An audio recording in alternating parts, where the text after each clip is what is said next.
नमस्कार मेरे प्यारे साथियों। कैसे हैं आप सब लोग।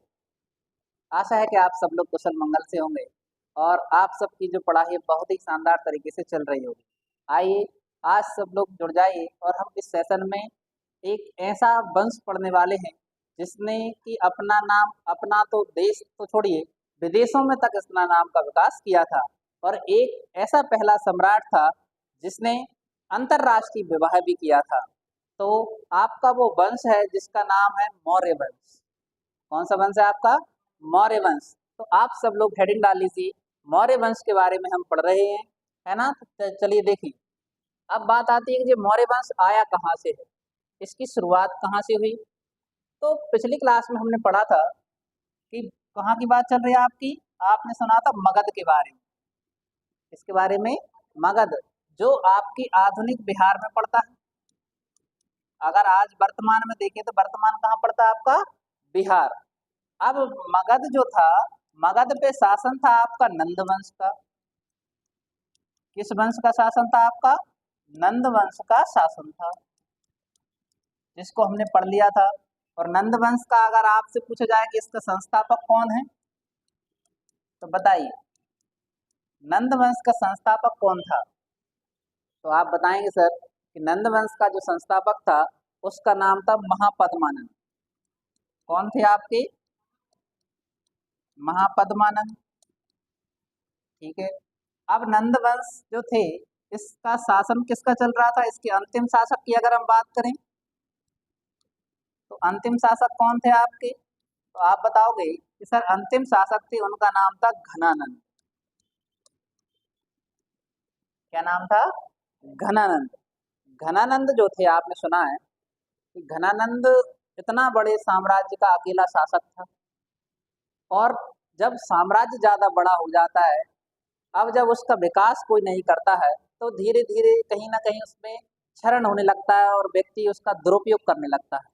घनानंद ऐसा था, घन जिसपे किसी भी चीज की कमी नहीं थी, धन संपदा का स्वामी।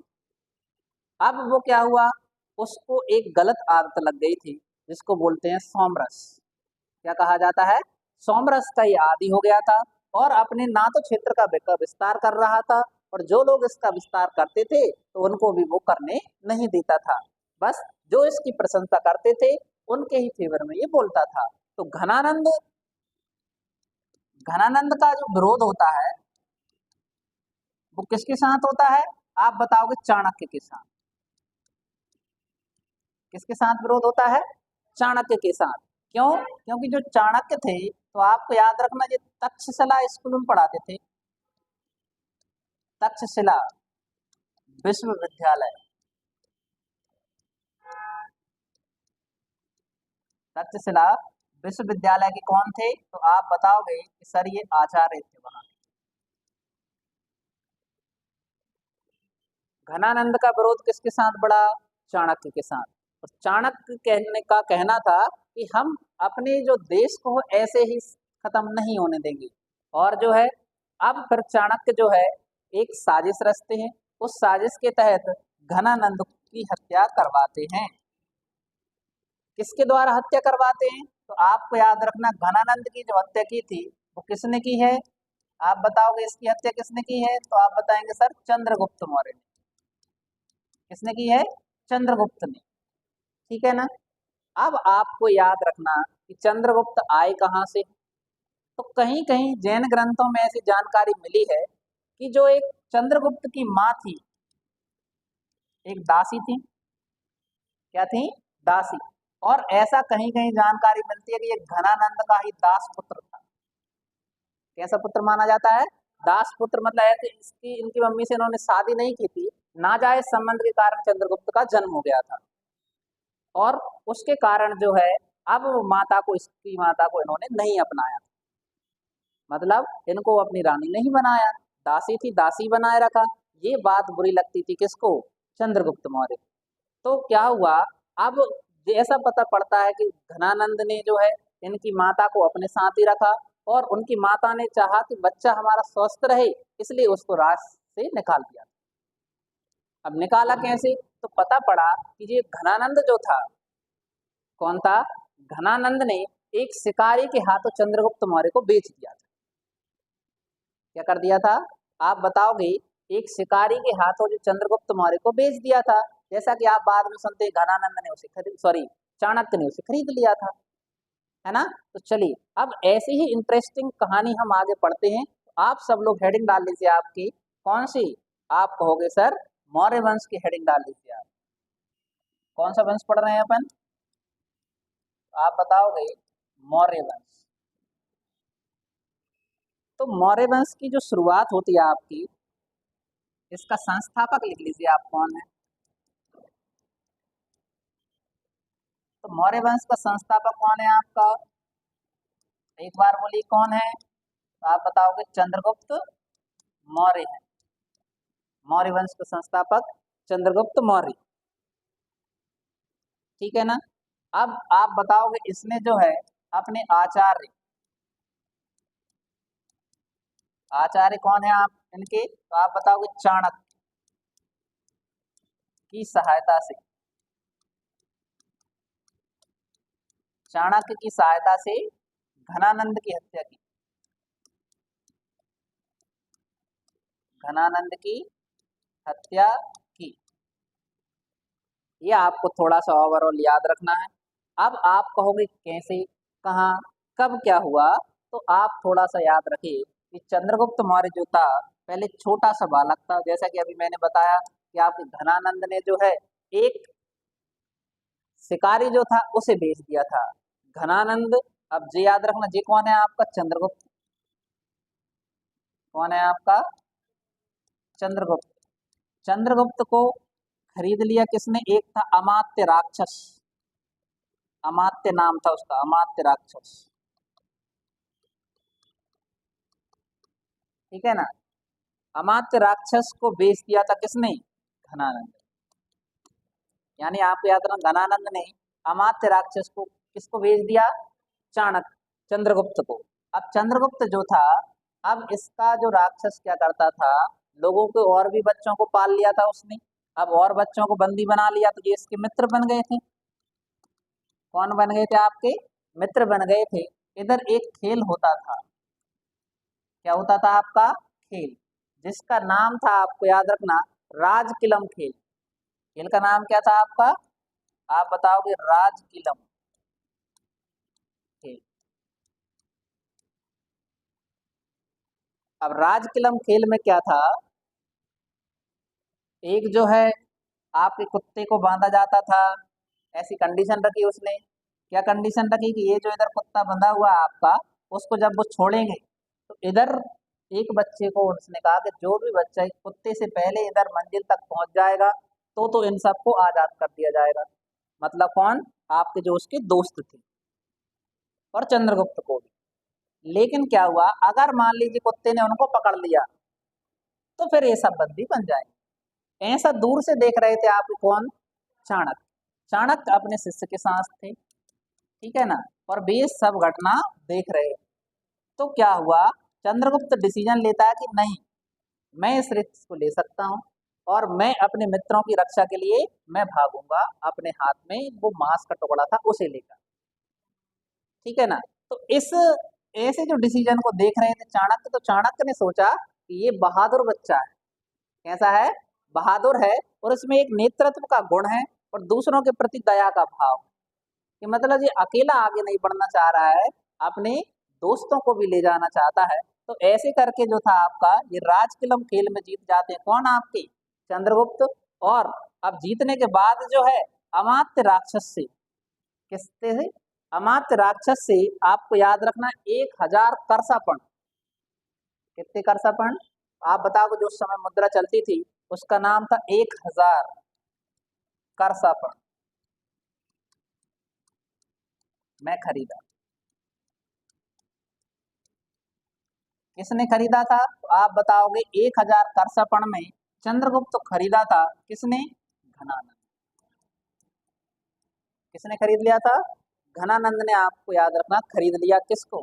सॉरी, घनानंद ने, आप बताएंगे चाणक्य। किसने खरीद लिया था? चाणक्य ने। इसने इसे बेचा, इन्होंने फिर इसको खरीद लिया था। ऐसे करके क्या था, अब जो छोटा सा जो बच्चा था अब वो धीरे धीरे आपका बड़ा होगा और उसकी शिक्षा और दीक्षा किसमें हाथ की चली गई आपकी। अब चाणक्य उसको ट्रेन कर रहे थे आपके। अब जी जानकारी के स्रोत कहाँ से हैं, जानकारी कहाँ से मिली है हमें, तो आप बताओगे सर कि जानकारी का जो स्रोत है वो है आपकी अर्थशास्त्र। जानकारी का स्रोत क्या है आपका, आप बताएंगे सर अर्थशास्त्र जो है वो हमारी जानकारी का स्रोत है। अब आपके मन में विचार आ रहा होगा अर्थशास्त्र के लेखक कौन है, तो इसके जो लेखक हैं वो आप बताओगे चाणक्य, या इनका ही नाम है आपको एक बार और बताया गया था कल, तो आप बताओगे विष्णुगुप्त। क्या नाम है, विष्णुगुप्त, और एक और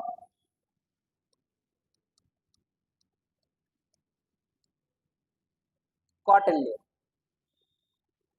तो ये सारे नाम आपको देखने को मिलते हैं। अब एक चीज और याद रखिए, ये अर्थशास्त्र जो है ऐतिहासिक ग्रंथ होने के साथ साथ, ऐतिहासिक ग्रंथ तो है, ऐसा है थोड़ी सी इतिहास के बारे में भी जानकारी मिलती है, लेकिन ये राजनीति का अद्वितीय ग्रंथ माना जाता है। लेकिन सबसे ज्यादा ये किसके लिए प्रसिद्ध है आपका, आप बताओगे राजनीति, राजनीति का अद्वितीय ग्रंथ है, जी आपको याद रखना। राजनीति का अद्वितीय ग्रंथ किसको कहा गया है, अर्थशास्त्र को। इसलिए आपने देखा होगा कि चाणक्य नीति जब व्यक्ति पढ़ता है, क्या पढ़ता है, चाणक्य नीति, कैसे किसी व्यक्ति को अपने वश में किया जाए, कैसे किसी व्यक्ति को हराया जाए, इसलिए लोग पढ़ते हैं आपकी अर्थशास्त्र। दो अर्थशास्त्र अलग है, आज के वर्तमान समय की अर्थशास्त्र अलग है और उस समय की अर्थशास्त्र जी अलग थी, जिसमें राजनीति भी थी और आपके इतिहास का भी वर्णन मिलता है। आज की अर्थशास्त्र में केवल आप ये देखते हैं इसमें अर्थव्यवस्था के बारे में बताया गया है। इसके बारे में बताया जाए तो वर्तमान की अगर हम अर्थशास्त्र की बात करते हैं, वर्तमान जो है अर्थशास्त्र वो अर्थव्यवस्था के बारे में बात करती है। क्या आप देखते हो भारत की जीडीपी दर कैसी है ना, जीडीपी आप देखते कर टैक्स कैसी प्रणाली है भारत की, भारत भविष्य में चल के क्या आपका वृद्धि कर सकती है सरकार या कमी कर सकती है, तो वो आपकी सीधी कुल मिला के संबंधित है, ये धन से संबंधित होती है। हाँ, आपके सारा धन पैसे का लेन देन जिसमें बात की जाएगी वो अर्थशास्त्र होती है आपकी। लेकिन उस समय की जो अर्थशास्त्र थी वो ऐतिहासिक ग्रंथ होने के साथ साथ, ये अगर आपसे क्वेश्चन पूछा जाता है कि अर्थशास्त्र है ऐतिहासिक ग्रंथ है या राजनीति का अद्वितीय ग्रंथ है, तो आप आंसर लगाएंगे राजनीति का अद्वितीय ग्रंथ है। ऐतिहासिक ग्रंथ तो है लेकिन ज्यादा महत्व किसको दिया गया है इसमें, राजनीति को महत्व दिया गया है। तो जी हमें इसके बारे में याद रखना है। और चाणक्य जो थे वो चणक जाति के थे, इसलिए इनको चाणक्य कहा गया है। कौन सी जाति के थे आपके, तो आप बताओगे चाणक्य कौन सी जाति के थे, ये चणक जाति के थे, चणक जाति के।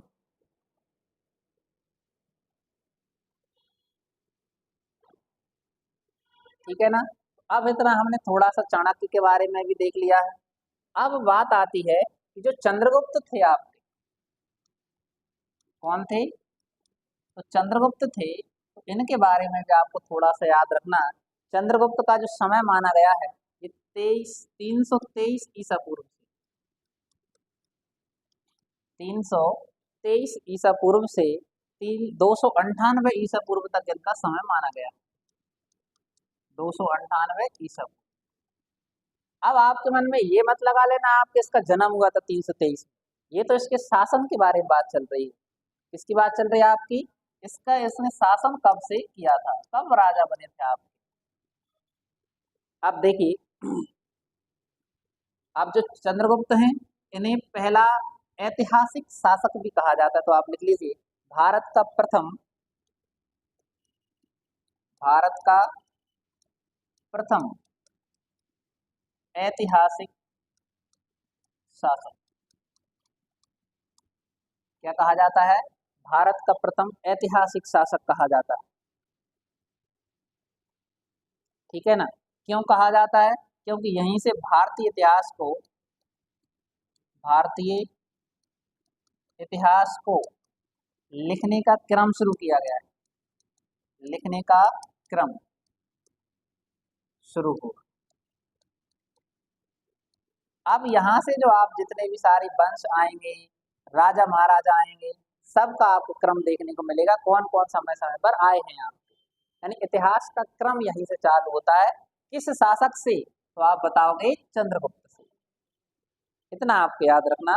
और ये पहला शासक था। अगर क्वेश्चन आ जाए भारत का प्रथम शासक जिसे मुक्तिदाता के नाम से जाना जाता है, तो आप बताओगे वो चंद्रगुप्त मौर्य ही है। तो लिख लेना, भारत का प्रथम मुक्तिदाता शासक कहा जाता है इसको। भारत का प्रथम मुक्तिदाता शासक, भारत का प्रथम मुक्तिदाता शासक। अब आपके मन में आ रहा होगा कि किससे मुक्ति दिलाई है इसने? यानी विदेशियों से। किससे मुक्ति दिलाई है? विदेशियों यानी यूनानियों, यूनानियों की दासता से मुक्ति।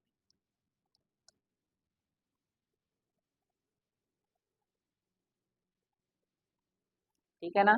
अब इनके प्रधानमंत्री का भी नाम याद रखना। इनके प्रधानमंत्री कौन थे? तो आप बताओगे सर इनके जो प्रधानमंत्री थे उनका नाम था क्या? चाणक्य। तो चंद्रगुप्त मौर्य के प्रधानमंत्री का नाम क्या था? आप बताओगे चाणक्य। ठीक है ना। अब आपको जो है चंद्रगुप्त मौर्य के अन्य नाम भी देखने को मिलेंगे। क्या देखने को मिलेंगे आपको? अन्य नाम कौन कौन से हैं वो भी याद रखना। चंद्रगुप्त के कौन कौन से अन्य नाम हैं? तो इसका एक अन्य नाम है सेंडोकोटस। क्या नाम है? आप बताओगे। इसका नाम है सेंड्रोकोटस,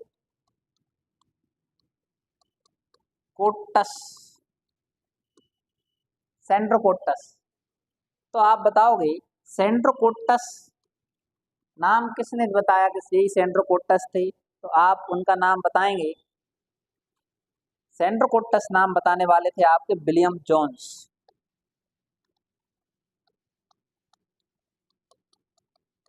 कि अगर पूछा जाए विलियम जोन्स ने सेंड्रोकोटस की पहचान किससे करवाई, तो आप बताओगे चंद्रगुप्त मौर्य से करवाई। उन्होंने कहा कि चंद्रगुप्त मौर्य को ही क्या कहा जाता था?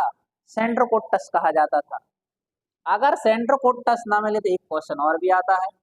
सेंड्रोकोटस के बाद एक और नाम देखने को मिलता है, जो नाम है इसका एंड्रोकोटस।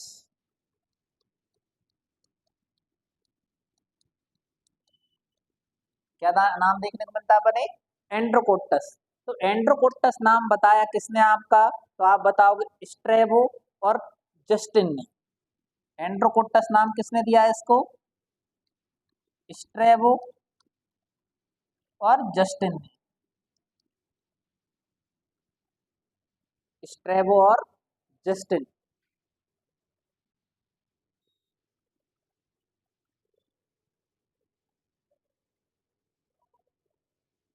ठीक है ना। अब क्या हुआ, और भी नाम थोड़े बहुत देखने को मिलते हैं कि आपने कहा कि प्रधानमंत्री के बारे में तो हमने देख ही लिया है। अब बात आती है चंद्रगुप्त मौर्य और आपका क्या नाम था उसका, जो भारत में विश्व विजेता, सॉरी विश्व में विश्व विजेता सपना देख कर आया था? सिकंदर। चंद्रगुप्त और सिकंदर के मिलन, के मिलने का वर्णन, चंद्रगुप्त और सिकंदर के मिलने का वर्णन किसने किया है? तो आप बताओगे उनका नाम आपको याद रखना, जस्टिन।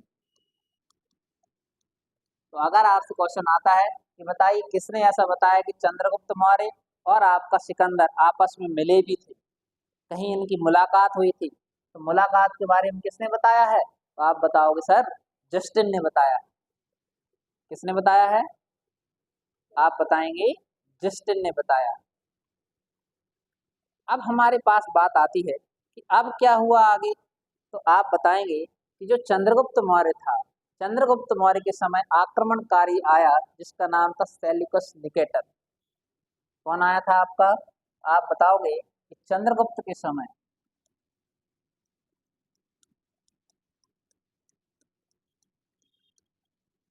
यूनानी आक्रमण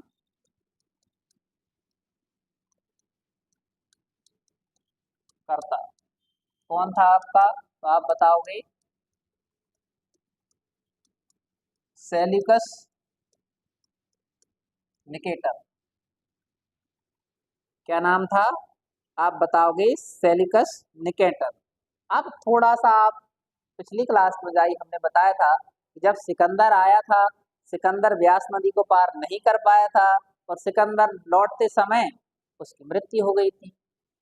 अब जब सिकंदर की मृत्यु हो गई थी तो सिकंदर ने जो है अपने शासन को अपने सेनापतियों के हाथ में सौंप दिया। किसके हाथ में सौंप दिया, सेनापतियों के नाम। और उनमें से एक सेनापति हुआ करता था जिसका नाम था सेल्यूकस निकेटर। तो आप बताओगे कि कौन था, तो आप बताओगे सिकंदर का सेनापति, सिकंदर का सेनापति।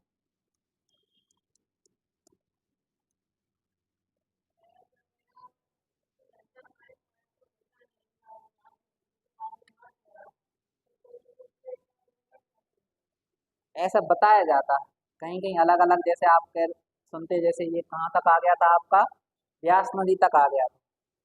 क्योंकि आपको ये पता होना चाहिए कि जब ये ब्यास नदी तक आया है तो तक्षशिला को पार करके आया है। किसको पार करके आया है, तक्षशिला को पार करके आया है। और तक्षशिला के बाद जब ब्यास नदी में आया, मतलब जो भारत की सीमा में लग गया था। कहाँ तक लग गया था आपका, अब ये भारत में आ गया था, लेकिन मगध को नहीं जीत पाया था इसने। किसको नहीं जीत पाया था, मगध जो राज्य था उसकी सीमा में नहीं आ पाया था। तो तक्षशिला वर्तमान आपको पाकिस्तान में, कहाँ पर है आपका, वर्तमान पाकिस्तान में, भारत में तक्षशिला नहीं आता है। और उस समय आप तक्षशिला के आचार्य थे चाणक्य, और चंद्रगुप्त भी था वहीं पर, ऐसा बताया जाता है। तो अब देखिए, चंद्रगुप्त के समय यूनानी आक्रमण करता कौन था आपका, आप बताओगे सेल्यूकस निकेटर था। सेल्यूकस निकेटर ने जब इस पर आक्रमण किया तो इन दोनों के बीच में युद्ध हुआ। किस किस के बीच में युद्ध होता है, आप बताओगे, जी है चंद्रगुप्त मौर्य, कौन है, चंद्रगुप्त मौर्य, और जी कौन है आपका, सेल्यूकस निकेटर। दोनों के बीच में बेहतरीन घमासान युद्ध होता है। ठीक है ना। अब एक चीज सोचिए आप, कहाँ चंद्रगुप्त एक युवा व्यक्ति है और एक सेल्यूकस निकेटर जो किसका सेनापति था, सिकंदर। उम्र हो गई थी इसकी, आपकी उम्र हो गई थी, तो ये बुजुर्ग हो गया था। बुजुर्ग हो गया था तो ज्यादा लड़ भी नहीं पाया, और चंद्रगुप्त मौर्य ने इसे बंदी बना लिया।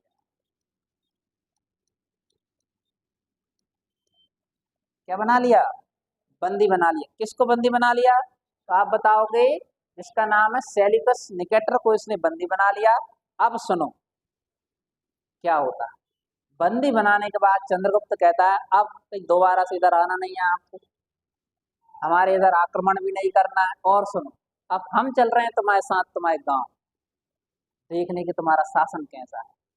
तो फिर क्या होता है, जो यूनान जाता है, कहाँ जाता है आपका, यूनानी था आपका सेल्यूकस निकेटर, यूनान भी जाता है कौन, चंद्रगुप्त मौर्य। तो ये आपको याद रखना, तो चंद्रगुप्त मौर्य किसके साथ में जाता है आपका, सेल्यूकस निकेटर के साथ जाता है यूनान।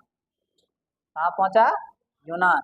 अब देखिए, जब ये वहां जाता है तो जाने के बाद आपको पता है जब अपन किसी के बंदी या गुलाम हो गए हैं तो सामने वाला अपना शासक यानी स्वामी कहलाया। अब उसके रहने के लिए बढ़िया अच्छा सा प्रबंध किया गया था, बंगला बनवाया गया। अब उस बंगला में बेचारा, क्या नाम था इसका, चंद्रगुप्त मौर्य, आराम कर रहा था बेचारा।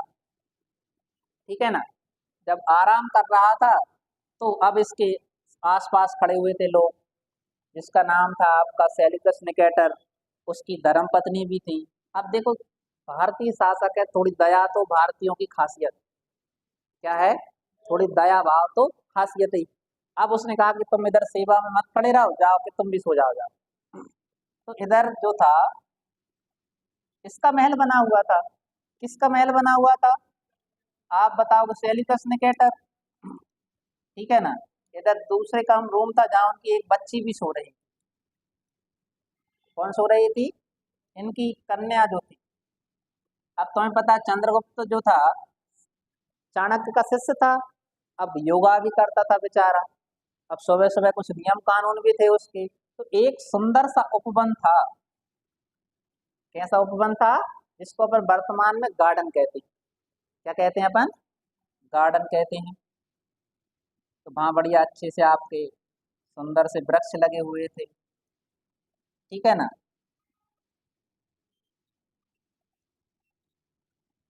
अब जब वृक्ष लगे हुए थे तो अच्छा लगता था घूमने में। और सुबह उतर के टहलने चले गया कौन? आपका चंद्रगुप्त। ठीक है ना? अब जब चंद्रगुप्त गया तो उधर ही सुबह घूमने गई थी आपकी कौन? ये कौन है पहले ये बताओ। ये इनकी पुत्री है। इनका नाम है हेलेना। बोलो क्या नाम है? हेलेना। एक और नाम देखने को मिलता है, इनका ही नाम है कार्नेलिया। ठीक है ना? अब जो यहाँ सुबह सुबह घूमने के लिए कौन घूमने आए आपकी? हेलेना। और जे हैं चंद्रगुप्त मौर्य। अब जो चंद्रगुप्त मौर्य जो था, इसने देखा किसको? कि सामने से एक सुंदर सी कन्या आ रही है। और देखते ही एक दो जब दोनों ने एक दूसरे को देखा तो वो एक दूसरे को पसंद करने लगे। क्या करने लगे? एक दूसरे को पसंद करने लगे। और अब चंद्रगुप्त मौर्य के मन में आया, वो कहता अब तो मुझे इनसे ही शादी करनी। किनसे शादी करनी है? इनसे। और जी कौन है आपकी? कार्नेलिया, जिन्हें क्या कहा जाता है? हेलेना के नाम से जाना जाता है। और जी कौन है? आप बताओगे? इस सेल्यूकस निकेटर की पुत्री है। आए लौट के बेचारे, गब्बर इज बैक। और जाके दोबारा से अपना इसने जो है सभा बुलाई। अब राजा है, जीत के आया है, जीत तो उसके गुलाम है। अब उसने कहा आओ भाई, अब आज अपन बैठ के सेटलमेंट करते हैं। क्या कर रहे हैं? अब वो सेटलमेंट कर रहे हैं। अब सेटलमेंट किया तो क्या सेटलमेंट होता है? ये इधर आ गया आपका चंद्रगुप्त मौर्य। और इधर ही कौन है आपका? Seleucus Nicator. अब क्या कहता है चंद्रगुप्त? सुनो, आपको जो है आपकी अपनी पुत्री से हमारा विवाह करवाना पड़ेगा। क्या करवाना पड़ेगा? विवाह करवाना पड़ेगा। उसने कहा अच्छा।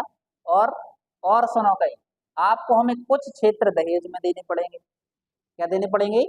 कुछ क्षेत्र मांग रहा है वो, ये नहीं कह रहा कि पूरा ही शासन हमें दे दो।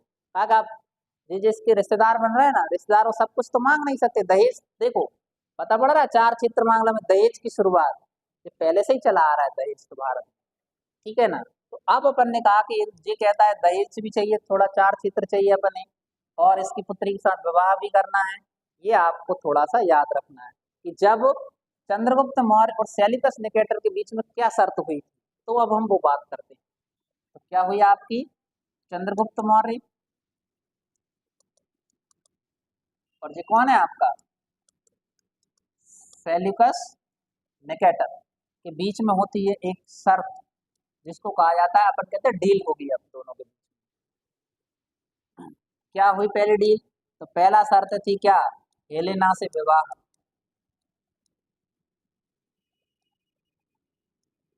हेलेना से क्या होगा? विवाह। ठीक है ना? अब जब हेलेना से विवाह होगा तो आप लिख लेना, पहला यानी प्रथम अंतरराष्ट्रीय विवाह।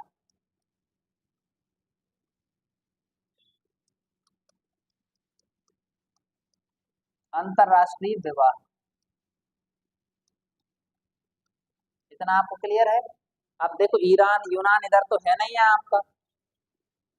अब जब इसने विवाह किया तो अगर क्वेश्चन आ जाए तो बताइए पहला अंतरराष्ट्रीय विवाह करने वाला शासक कौन था?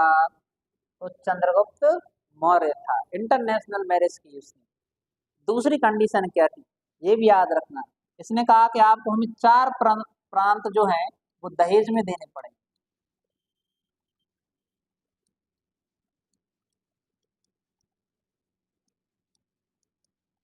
कितने प्रांत दहेज में लिए हैं? 4। तो वो कौन कौन से हैं? काबुल, कंधार, हेरात, और एक और का नाम है बलूचिस्तान। क्या नाम है? बलूचिस्तान। ऐसे करके जो थे आपके वो 4 क्षेत्र दिए गए दहेज में। कितने क्षेत्र दिए गए आपके? 4 क्षेत्र दिए गए। देख लिया? तो अब जो है वो 4 क्षेत्र दहेज में दे दिए गए हैं। उसके बाद अब क्या हुआ? 2 चीजें तो मांग ली इसने। अब तीसरी क्षेत्र, अब जे भी तो कुछ कहेंगे, कुछ देंगे उनको, तो याद रखना इन्होंने 500 हाथी दहेज में दिए, उपहार। अब ये दहेज थोड़ी देगा चंद्रगुप्त मौर्य। चंद्रगुप्त मौर्य अब देगा ले उपहार। क्या देगा? उपहार। यानी हम कहेंगे चंद्रगुप्त मौर्य ने सेल्यूकस निकेटर को 500 हाथी उपहार में दिए। काय में दिए हैं? गिफ्ट में दे दिए उसने। दो, तुम भी अपनी सेना बढ़ाओ। ठीक है ना? अब और क्या होगा? अब देखो। हाँ, नहीं, रिश्तेदार बन गए, मित्र नहीं बने। कौन बन गए? अब जे जिनके लगेंगे ससुर जी। ठीक है ना? अब सुनो और क्या हुआ। अब क्या हुआ, इन्होंने कहा, किसने? सेल्यूकस निकेटर, आप हमारी पुत्री को ले जा रहे हो, कहाँ हम और कहाँ हमारी पुत्री जाएगी, बड़ा डर लगा, तो आगे कुछ हो गया तो। अब सुनो भाई, अब हम तुम्हें एक चीज और दहेज में देंगे। क्या? जो इसकी हमारी पुत्री की रक्षा करेगा। उसका नाम था मेगस्थनीज। क्या नाम था? मेगस्थनीज को राजदूत के रूप में नियुक्त किया गया।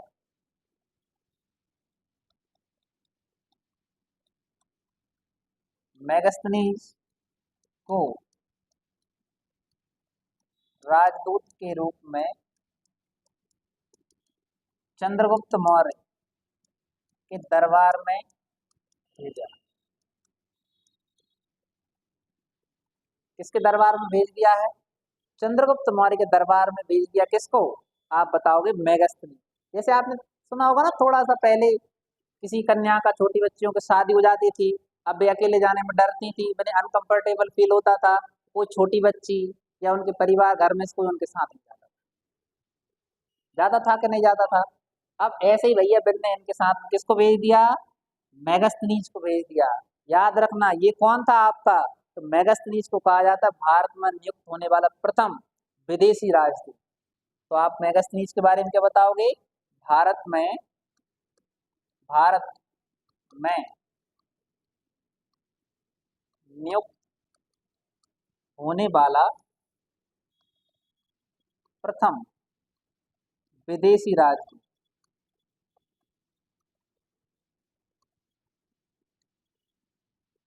भारत में नियुक्त होने वाला प्रथम विदेशी राजदूत। अब जब पहला विदेशी राजदूत आया है तो और क्या हुआ? तो इसकी एक किताब का नाम आपको याद रखना। तो जो मेगस्थनीज है, इसने एक ग्रंथ लिखा हुआ है। इसने एक ग्रंथ लिखा है जिसका नाम है इंडिका। कौन सा ग्रंथ लिखा है? आप बताओगे? इंडिका। इंडिका नामक इसने ग्रंथ लिखा हुआ है। तो आप देखो, भैया की शादी हो गई है। अब दोनों की जब शादी हो गई तो बहुत धूमधाम से शादी की गई। किस किस की शादी हुई आपकी? तो आप बताओगे? चंद्रगुप्त मौर्य और हेलेना। एक दूसरे ने बढ़िया माला पहनाई एक दूसरे को। और अब जे आ गए अपने घर। बफर सिस्टम भी दिया था लेकिन आपको नहीं बुलाया गया था, बस। है ना? नहीं, आप कहोगे बफर सिस्टम होगा, उस टाइम पे हुआ था। आप देखिए, आगे जब बात आती है तो चंद्रगुप्त मौर्य के समय ही, चंद्रगुप्त मौर्य के समय मगध में, मगध में अकाल पड़ा।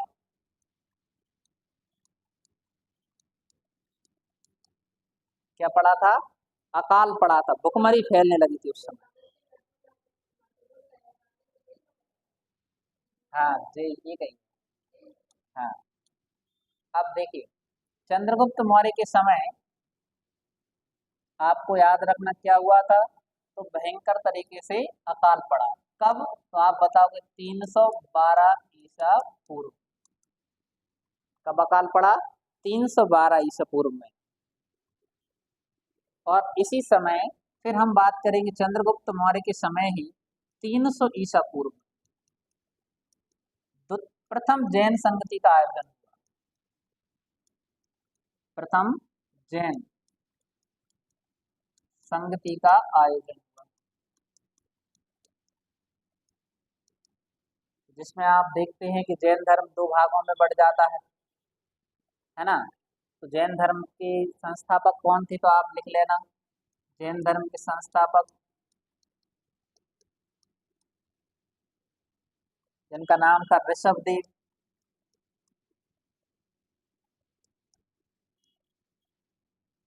क्या नाम था, आप बताओगे? ऋषभदेव। लेकिन अगर वास्तविक संस्थापक बताया जाए तो उनका नाम था महावीर स्वामी।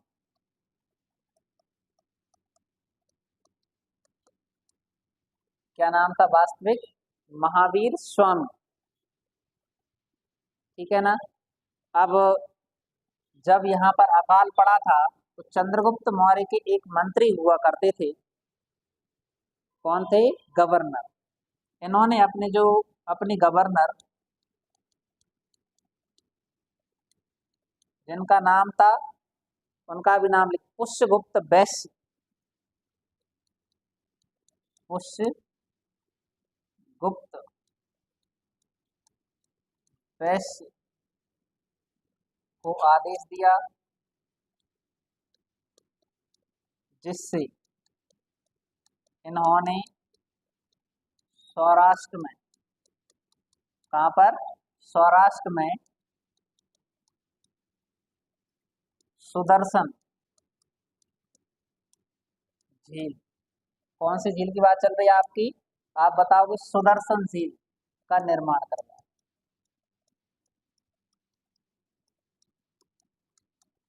कई बार पेपर में पूछा जाता है कि सुदर्शन झील का निर्माण करवाया, किसने करवाया निर्माण?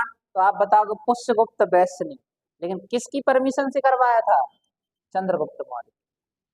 दोनों चीजें आपको याद रखना। सौराष्ट्र किसे कहा जाता था? तो उस समय जो सौराष्ट्र था आपका, ये गुजरात और महाराष्ट्र का क्षेत्र था।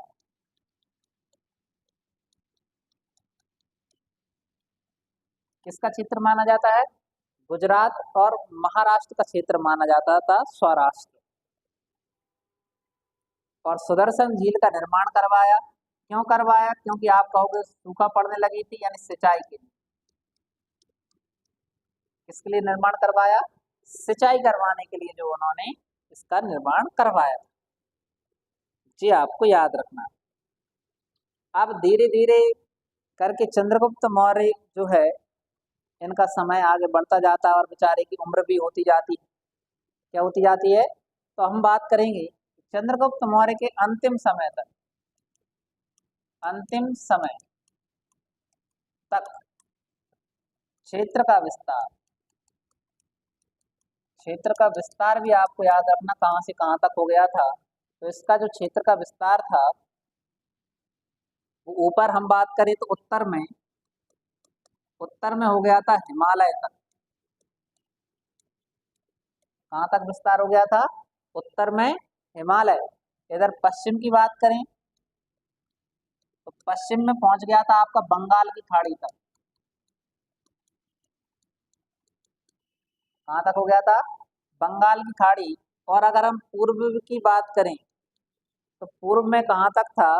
तो आप बताओगे हिंदकुश पर्वत तक।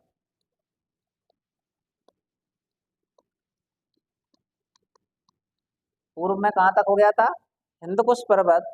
और हम बात करते हैं दक्षिण में, तो दक्षिण में आप बताओगे मैसूर। मैसूर जिसको हम कहते हैं कर्नाटक। यहाँ तक जो है इसके समय पे, चंद्रगुप्त मौर्य के समय, मौर्य साम्राज्य फैल चुका था। हिमालय तक, बंगाल की खाड़ी तक, हिंदकुश पर्वत तक और मैसूर तक। ये इसका विस्तार हमें देखने को मिलता है। अब क्वेश्चन आता है कि चंद्रगुप्त मौर्य की जैसे ही उम्र होती जा रही थी, तो एक डेट आती है 298 ईसा पूर्व। कौन सी आती है आपकी? 298 ईसा पूर्व में।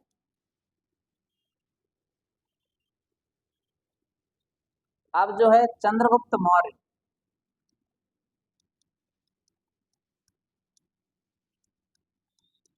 जैन मुनि, जैन मुनि, उनका नाम लिखना। चंद्रगुप्त मौर्य किसके साथ? तो आप बताओ। जैन मुनि भद्रबाहु के साथ, भद्रबाहु के साथ श्रवण बेलगोला। कौन सा? श्रवण बेलगोला। ये कहाँ पर पड़ता है? तो आप बताओ। कर्नाटक चले गए।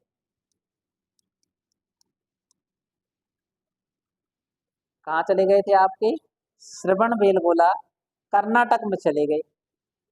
अब जो है, अब उन्होंने देखा कि अब उम्र हो गई है उनकी, 298 ईसा पूर्व की बात चल रही है। तो उन्होंने वहीं पर एक पर्वत था, क्या था आपका? पर्वत, या जिसको पहाड़ी के नाम से जानते हैं, चंद्रगिरी पहाड़ी पर। यहीं पर एक कौन सी पहाड़ी थी आपकी? आप बताओगे। चंद्रगिरी पहाड़ी पर संलेखना विधि। कौन सी आपकी? आप बताओगे। संलेखना पद्धति या विधि जिसको कहते हैं, से प्राण त्याग दी।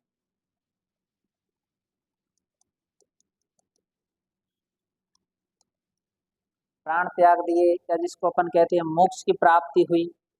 ठीक है ना? संलेखना का मतलब होता है, ये भी याद रखना, संलेखना यानी सत धन लेखना।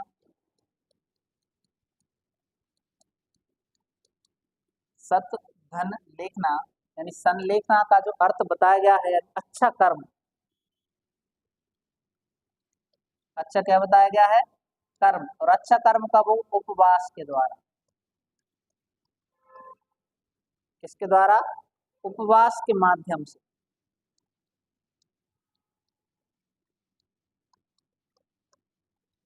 उपवास के माध्यम से जो है, उन्होंने अपने प्राण को त्याग दिया। किसने त्याग दिया आपके? तो आप बताओगे। चंद्रगुप्त मौर्य ने।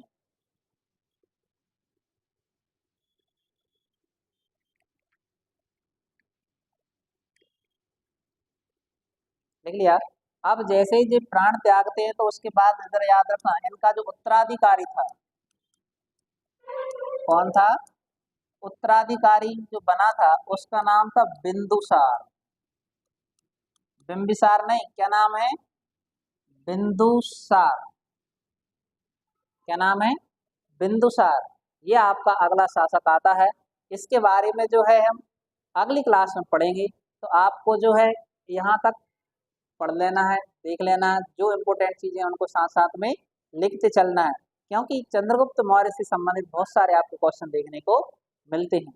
मिलते हैं ब्रेक के बाद। धन्यवाद।